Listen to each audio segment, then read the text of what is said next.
يا أيها الذين آمنوا كتب عليكم الصيام كما كتب على الذين من قبلكم لعلكم تتقون.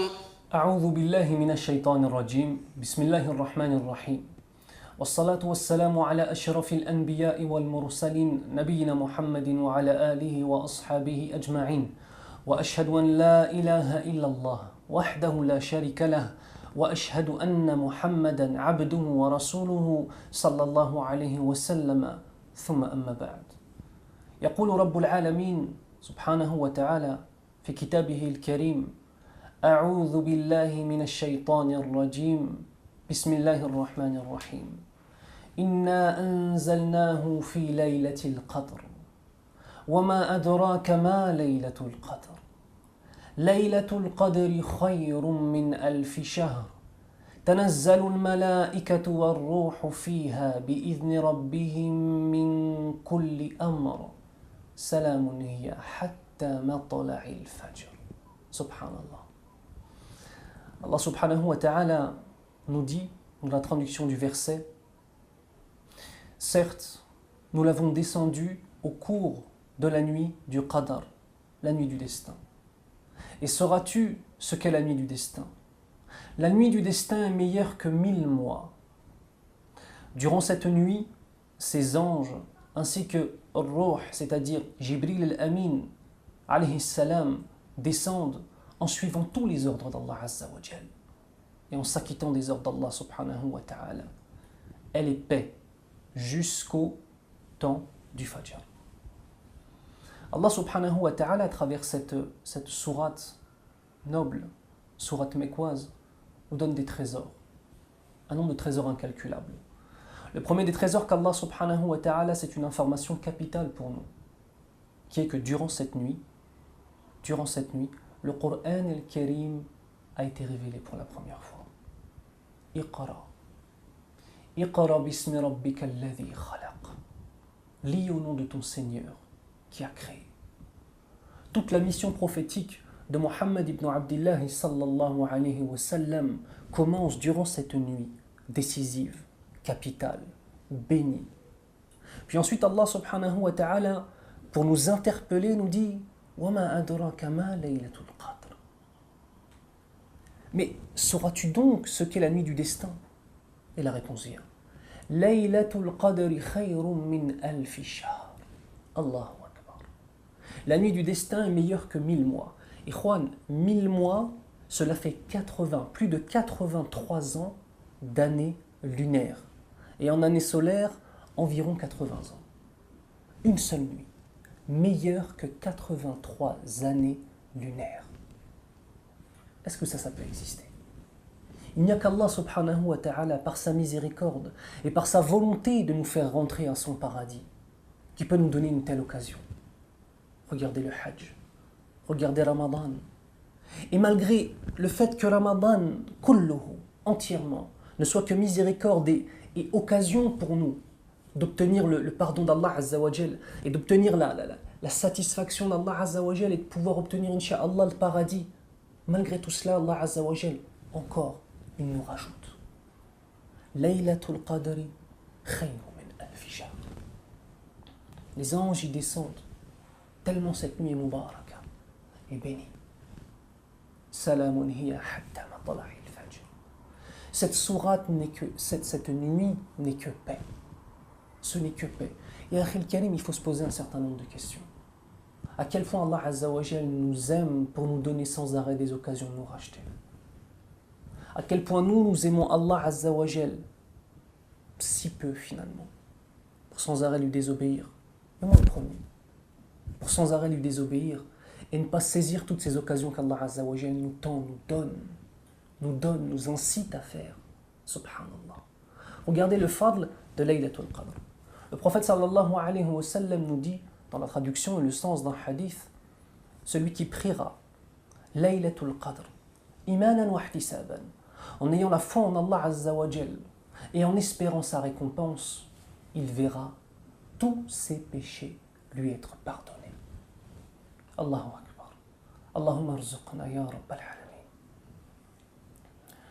De même, Allah subhanahu wa ta'ala, durant cette nuit, accepte les invocations.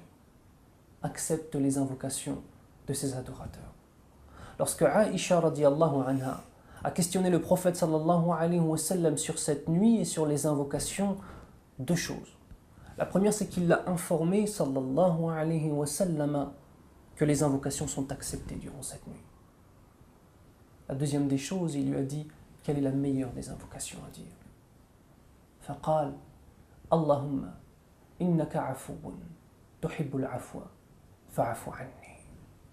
Oh Allah, Ya Allah, certes, tu es celui qui pardonne sans arrêt et tu aimes le pardon. Ainsi, pardonne-moi. Allahumma hafir lana ya rabbal alamin. Deux choses importantes. La première des choses, dire que les invocations sont acceptées durant cette nuit, je ne veux pas que l'on passe dessus et qu'on le balaye du revers de la main. Comme si c'était une chose qui était simple, qui était légère, qui n'était pas lourde de sens. Est-ce que tu te rends compte, Akhi, qu'Allah Azza wa Jal, durant cette nuit, accepte tes invocations? Que peut-être cette nuit-là, tu vas demander à Allah Azza wa Jal d'accéder au paradis et qu'Allah va l'exaucer. Et que par cela, tu vas accéder au paradis. Subhanallah. Peut-être qu'Allah subhanahu wa ta'ala, durant cette nuit, va exaucer une dua que tu vas faire pour tes frères et sœurs à travers le monde, les musulmans qui sont oppressés. Et peut-être que par ta dua à toi, par ton invocation à toi, Allah Azza wa Jal va libérer un peuple entier ou alléger les souffrances d'un peuple entier. Une dua. Vous savez, nous avons un hadith qui est très connu, qui nous dit que l'invocation est l'épée du croyant. C'est notre arme, c'est notre arme. Une dernière question se pose. Quand Laylatul Qadr a-t-elle eu lieu? Les savants ont divergé sur cette question-là, vis-à-vis de ce point-là. Chose importante, la divergence vis-à-vis de Laylatul Qadr ne doit provoquer aucune animosité entre les musulmans. Ainsi, nous avons la certitude que Laylatul Qadr a bien eu lieu le 27 du mois Ramadan, effectivement. Mais nous avons d'autres hadiths où le prophète sallallahu alayhi wa sallam nous incite en nous disant « Cherchez la nuit du destin, Laylatul Qadr, durant les 10 dernières nuits impaires du mois de Ramadan. » Ainsi, elle peut être la nuit du 21, du 23, du 25, du 27 ou du 29, incha'Allah ta'ala. Et on demande à Allah Azza wa Jal de faire en sorte que durant cette nuit, Allah Azza wa Jal et ses anges qui écrivent nos actions nous trouvent en prosternation, nous trouvent en recours, nous trouvent en récitation du Coran, nous trouvent dans une situation spirituelle qui se dirige et qu'on soit enclin au pardon de nos frères et sœurs vis-à-vis de leurs erreurs et qu'on ait un tasammuh entre nous. Demande à Allah Azza wa Jal de faire en sorte que chacune de ces nuits de Ramadan soit toutes plus dans la concentration les unes que les autres et que Laylatul Qadr, cette nuit du destin, soit le summum de notre khushu', de notre concentration et de notre volonté de changer, de nous améliorer.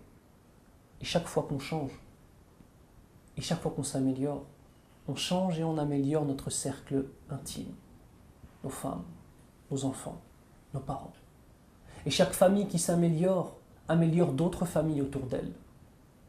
Et toute une somme de familles, ça fait une société. Un seul Ramadan peut changer toute une société. On a dit 1 mois pour changer ta vie. Où en es-tu de ce changement? On arrive presque à la fin du mois de Ramadan. Qu'en est-il de ton changement? Est-ce que tu as juste eu des lumières d'éclaircissement de foi? Ainsi tu es un illuminé qui retourne par la suite dans les ténèbres? Ou est-ce que maintenant tu es devenu quelqu'un d'éclairé?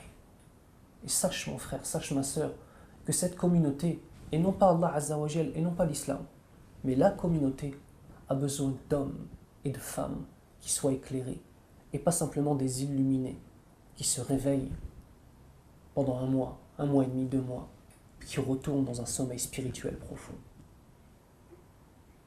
Laylatul Qadri khayrun min alfi shahr. Je demande à Allah Azza wa Jal de faire en sorte que durant cette nuit, nous soyons tous dans son adoration de la façon la plus complète et que cette nuit soit l'occasion pour nous d'évoluer et d'être meilleurs dans notre relation spirituelle avec notre Seigneur. Subhanak Allahumma wa bihamdik. Ashhadu an la ilaha illa ant. Astaghfiruka wa atubu ilayk. يا أيها الذين آمنوا كتب عليكم الصيام كما كتب على الذين من قبلكم لعلكم تتقون